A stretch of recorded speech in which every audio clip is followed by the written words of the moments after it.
Welcome back again. तो हमारा जो 1.3 एक्सरसाइज का हमने स्टार्टिंग का सेक्शन किया वो था डिटर्मिनेंट्स फाइंड आउट करने का। ओके, तो डिटर्मिनेंट्स एक सिंपल सा पोर्शन था। उम्मीद करती हूँ कि आप सभी को अच्छा से समझ में आया होगा। तो ये डिटर्मिनेंट से रिलेटेड है क्रैमर्स रूल। यानी हमने अभी पहला फर्स्ट एक्सरसाइज में हमने क्या किया, साइमल्टेनियस इक्वेशन को सॉल्व किए।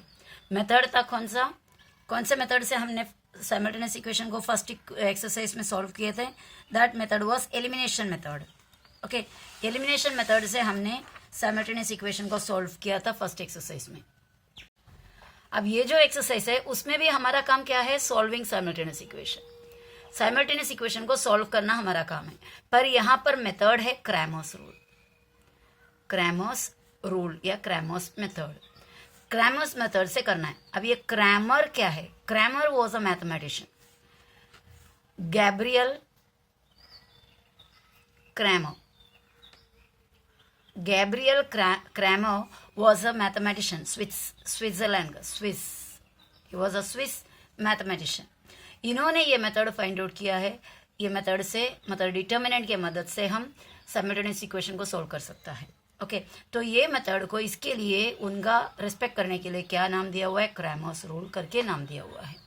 तो इससे पहले हम क्या करते हैं, हमें जो इक्वेशंस दिया रहता है, हम ऑलरेडी जानते हैं कि जो हमारा इक्वेशंस है यानी linear equation in two variable का फॉर्मेट मैंने स्टार्टिंग में बोला था, general format ax plus B Y plus C equals 0। इसको ऐसा भी लिख सकते हैं, x plus B Y equal to 0 भी लिख सकते हैं। ये फॉर्मेट में हमें इक्वेशंस मिलते हैं।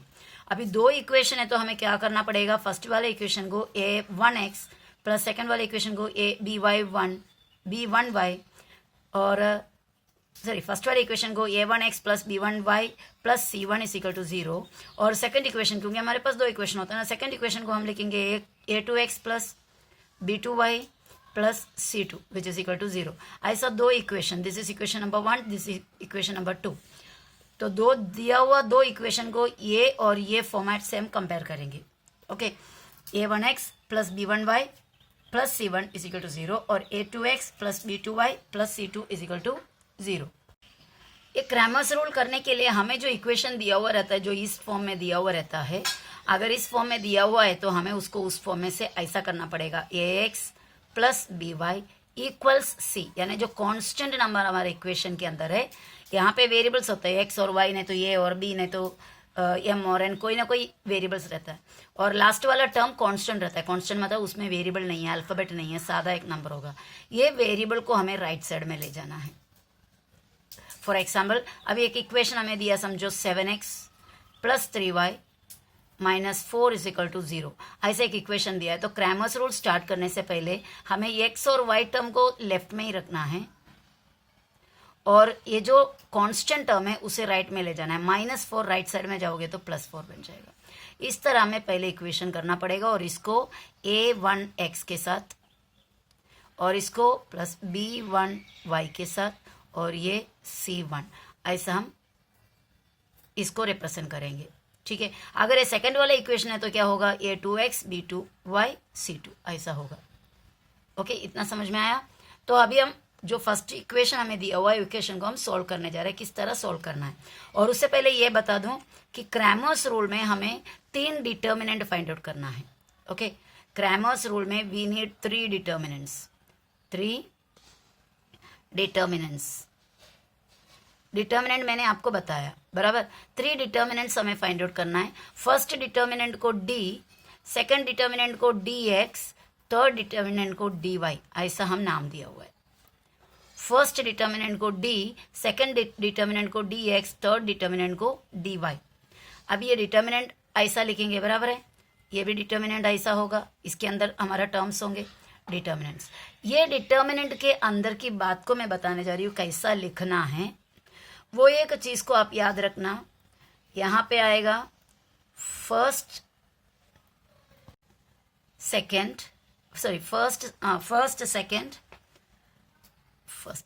ओके, फर्स्ट सेकेंड, यहां पे आएगा लास्ट सेकेंड और ये आया फर्स्ट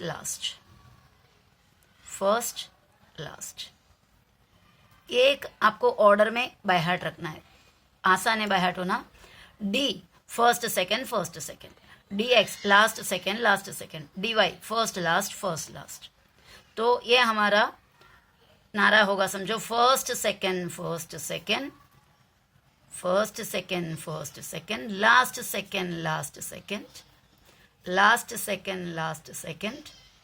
और फर्स्ट लास्ट। ओके, ये चीज को याद रखना है, first second last second, that is D. दूसरा डिटर्मिनेंट ऐसा होगा, D X last second, D Y होगा फर्स्ट लास्ट।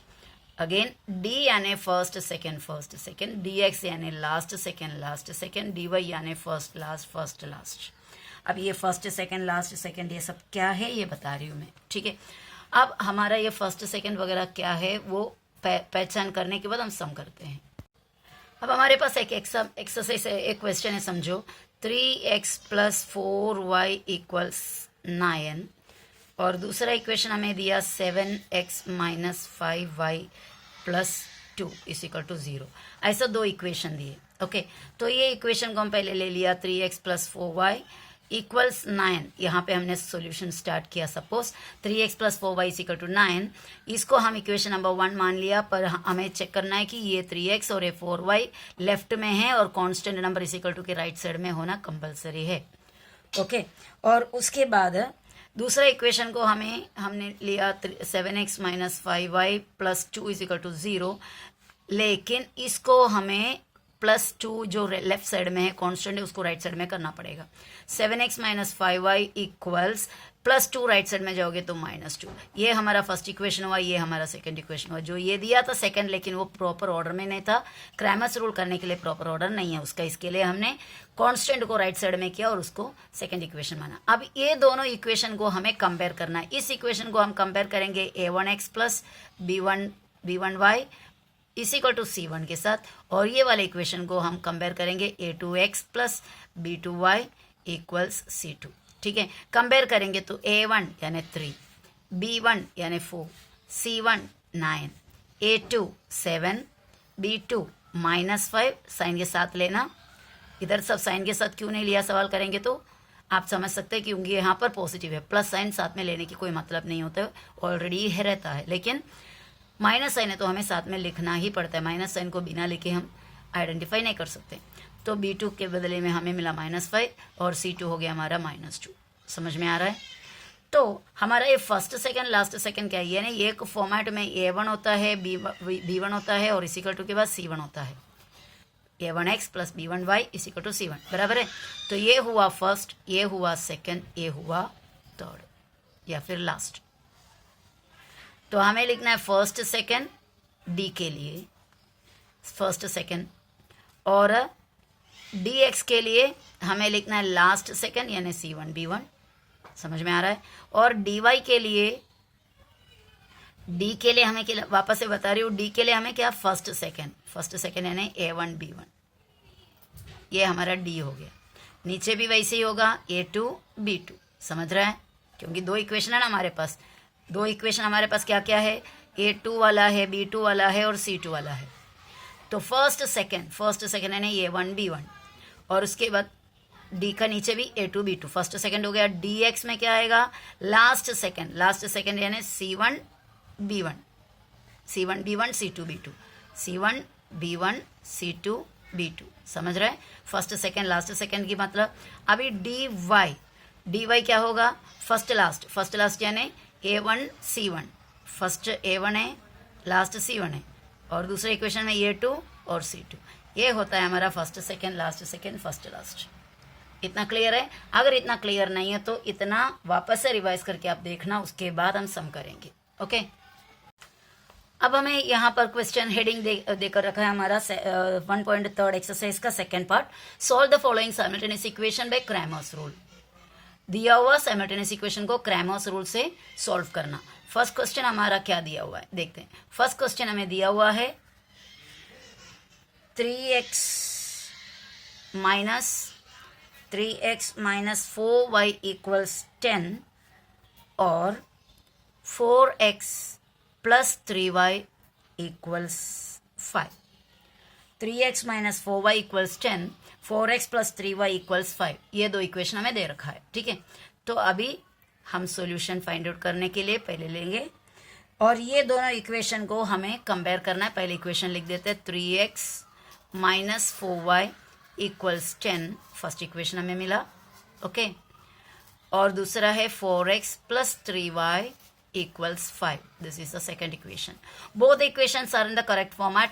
x y और उसके बाद इज इक्वल टू के उस पार यानी राइट साइड में कांस्टेंट नंबर है, तो हमें उसमें राइट साइड में कांस्टेंट ले जाने की जरूरत नहीं. ऑलरेडी राइट साइड में कांस्टेंट है. In both the equations the constant term is in the right side of the equation. So equal sign के राइट साइड में कांस्टेंट टर्म है. It should be compulsory. It is compulsory that the constant term should be in the right side of the equation, right side of the equal marks, okay. So ये हमें मिला. ये हमारा a1 है, ये b1 है, ये c1 है. ये वाला a2 हुआ, ये b2 हुआ, ये c2 हुआ, ओके. सो हम डायरेक्ट लिखना है तो लंबा चौड़ा थोड़ा लिख सकते थे. Comparing this equations with a1 x plus b1 y plus is equal to c1 and a2 x plus b2 y is equal to c2. ऐसा हम लिख सकते थे, पर इतना लंबा लिखने के बदले हम अभी इधर लिखने जा रहे हैं हियर. यानी यहाँ पर a1 क्या है और b1 क्या है और c1 क्या है, ये हमें लिखना पड़ेगा. और a2 कितना है, b2 कितना है और c2 कितना है, ये लिखना है. तो a1 कौन सा है, ये सबसे पहले वाला. a1 is 3. b1 कितना है, -4. ये देखो यहाँ पर है a1 b1. c1 कितना है, 10. a2 कितना है, 4, ये वाला. b2 c2. b2 है 3, c2 है 5. इसी को ही सिर्फ माइनस साइन था, इसके लिए वो साइन साथ में आया. बाकी सब पॉजिटिव है, इसलिए साइन लाने की जरूरत नहीं है साथ में. तो हमने a1 लिखा, b1 लिखा, c1 लिखा फर्स्ट इक्वेशन में से. a2 लिखा, b2 लिखा, c2 लिखा सेकंड इक्वेशन में से, ओके. अभी हमारा एक एक करके डिटर्मिनेंट फाइंड आउट करना है. पहला first determinant. What is the first determinant? As I told you before, d is the first determinant. d में हम पहले डिटर्मिनेंट का सिंबल डालें और बताइए d में क्या लिखना है. फर्स्ट सेकंड यानी a1 b1. क्लियर? तो दूसरा इक्वेशन का क्या होगा, a2 b2. ये दोनों फर्स्ट सेकंड है. इतना हुआ. इक्वल डाला नीचे. अभी वैल्यू डालो. a1 कितना था, 3. b1 कितना है, -4. और a2 कितना है, 4. b2 है 3. क्लियर? इतना. इक्वल्स डाले, आगे बढ़ते हैं. इक्वल्स. यहाँ पे से हम डिटर्मिनेंट फाइंड आउट करना कैसा है हम जानते हैं ऑलरेडी. 3 बराबर है 3 इंटू 3. अभी सब्ट्रैक्शन का माइनस साइन डाला. सब्ट्रैक्शन का माइनस साइन डालने के बाद हमें क्या करना है, ये दूसरा अपर टू लोअर. -4 वो नेगेटिव नंबर है, इसके लिए हमें इसको ब्रैकेट में डालना है इंटू ये वाला 4, okay. Clear? Is equal to 3 जा कितना होता है, 9. और ये साइन को पहला इंटू करना. माइनस प्लस, इधर भी प्लस है, माइनस प्लस. 4 जा 16. मल्टीप्लिकेशन में हम लोग ऐसे ही बोलते हैं ना, negative positive, positive negative, negative positive negative, positive negative. ये याद रखना है मल्टीप्लिकेशन के लिए. तो 3 जा 9, नेगेटिव पॉजिटिव और 4 जा 16. 9 और 16 ऐड करने पे हमें मिलता है 25. तो d का वैल्यू हमें मिला, ओके. d का वैल्यू मिलने के बाद हमें कौन सा वैल्यू फाइंड आउट करना है, dx, okay. dx. Now dx का डिटर्मिनेंट हम जानते हैं. वापस से बताइए, याद करो. फर्स्ट सेकंड था d, फर्स्ट सेकंड, फिर उसके बाद लास्ट सेकंड मतलब कौन होगा लास्ट सेकंड. फिर से आप जाइए यहाँ पे. लास्ट सेकंड कौन होता है, c1 b1 और c2 b2. तो c1 b1 लास्ट सेकंड, दूसरा c2 b2, ओके. स्पेस का कम होने की वजह से मैं इस तरफ कर रही हूँ, राइट साइड में लाइन खींचा, मतलब हमारा डिटर्मिनेंट का सिंबल डालें. c1 का वैल्यू हमारा कितना था, c1 देखते वापस से जाकर. c1 कितना था, c1 है 10 और c2 है 5. और c1 10 और b1 -4. c1 10 और b1 10, first second last second ना. फर्स्ट सेकंड हो गया हमारा, लास्ट सेकंड. c1 10 है और b1 -4 है, -4. इतना क्लियर है. अभी c2 हमारा कितना था, c2 हमारा था 5 और B2 था हमारा 3. ओके, एक्चुअली ऐसा ऐसा इसलिए किया क्योंकि स्पेस कम था, लेकिन ऑड लग रहा है इसके लिए I am cutting this and let us write down only. C1 का वैल्यू था 10, B1 का वैल्यू था -4, C2 का वैल्यू था 5 और B2 का वैल्यू था 3. ओके, कंफर्म करना है तो आप पीछे देख सकते हो. C1 10, B1 -4, C2 5, B2 3. Okay, उसके बाद हम क्या करेंगे, इसका कैलकुलेशन करेंगे. इस इक्वल टू डिटर्मिनेंट का वैल्यू फाइंड आउट करेंगे. 10 इंटू 3, सब्ट्रैक्शन का माइनस. अब इधर से ये -4 ब्रैकेट में इंटू 5. ओके, इस इक्वल टू 10 3 सा 30, नेगेटिव नेगेटिव पॉजिटिव, 4 5 सा 20. ऑल टुगेदर कितना होता है टोटल? टोटल करने पे 50. Is it clear? अब हमारा D1 हो गया, D हो गया, DX हो गया. अभी DY फाइंड आउट करना है. Okay, let us right DY. DY के लिए क्या था? D में था फर्स्ट सेकंड, DX में लास्ट सेकंड और DY में फर्स्ट लास्ट. फर्स्ट लास्ट बोले तो कौन कौन आएगा? फर्स्ट में A1 था, बराबर है, लास्ट में C1 था, और दूसरे इक्वेशन में A2 और C2. ये हो गया फर्स्ट लास्ट. इक्वल्स, अभी हम देखते हैं कि इसका वैल्यू क्या है. A1 और C1, A2 और C2 का वैल्यू चाहिए. A1 कितना है? 3, C1 है 10. A1 3, C1 10, A2 4, C2 5. Okay, तो हमने A1 का वैल्यू लिखा, A1 3, C1 10 फर्स्ट लास्ट, और A2 का वैल्यू है 4 और C2 का वैल्यू है 5. ओके, इक्वल्स, अभी इधर से मल्टीप्लिकेशन करेंगे. 3 इंटू 5, सब्ट्रैक्शन का साइन, और यहाँ से 10 इंटू 4. Is it clear? अब आगे इक्वल्स 3 5 सा कितना होता है? 15 माइनस 10 4 सा 40. सब्ट्रैक्शन करेंगे तो आपको नेगेटिव बड़े में छोटे में से माइनस पॉसिबल नहीं है, तो हम क्या करेंगे? माइनस साइन डालेंगे. माइनस साइन डालने के बाद बड़े में से छोटे को माइनस करेंगे. 40 में से 15 गया 25. So we got the value of DY also. Okay, अभी हमें सब वैल्यूज आ गया. क्या क्या वैल्यूज आया? D मिल गया. D का वैल्यू था हमारा 25. आप चेक करोगे पीछे जाकर तो मालूम पड़ेगा D का वैल्यू 25 था. वापस आपको एक बार दिखा देता है D का वैल्यू कितना हमें मिला. ये देखो, D हमने फाइंड आउट किया था, ये हमारा D है, D 25 है. और उसके बाद हमने DX फाइंड आउट किया, DX का वैल्यू 50 है, बराबर. और उसके बाद अभी DY का वैल्यू फाइंड आउट किया, दैट इज -25. D का वैल्यू 25, DX का वैल्यू हमें 50 मिला, और DY का वैल्यू हमें क्या मिला है? -25. ये आपको या आपका जानकारी के लिए इधर लिख के रखा है. इधर सम के कंटिन्यूएशन में वापस उठा के लिखने की जरूरत नहीं है. ओके, तो अभी हमें क्रैमर्स रूल अभी करना है. क्रैमर्स रूल करने का पहले मतलब स्टार्टिंग में ये D, DY, DX ये तीनों चीज बनाकर रखना कंपल्सरी. अब हमारा एक हेडिंग जैसा हम लिखेंगे देयरफॉर. ओके, देयरफॉर डाल दिए. By Cramer's rule, by Cramer's rule, Cramer's rule के हिसाब से. ओके, x का वैल्यू हमें फाइंड आउट करना है, क्योंकि हमारा साइमल्टेनियस इक्वेशन में यहाँ पे x था और y था, बराबर है. तो x का वैल्यू फाइंड आउट करना है. डायरेक्ट हमें x का वैल्यू, हमने जो देखो एलिमिनेशन वगैरह करके x फाइंड आउट करके x का वैल्यू सब्सटीट्यूट करके y फाइंड आउट किया, ये सब करने का बिना हमें ये क्रैमर्स रूल अभी x डायरेक्ट देंगे. x is equal to dx upon d, ये फॉर्मूला है. x फाइंड आउट करने के लिए dx अपॉन d. dx आपको मिला है, बराबर है, dx यहाँ पर है आपका 50 अपॉन d आपके पास है कितना है? 25. क्लियर? 25 के टेबल में 50 कभी आता है? 25 2s. देखो हमारा वैल्यू मिल गया x. Clear? Now y find out करना है. y is equal to dy upon d. Simple, dy upon d.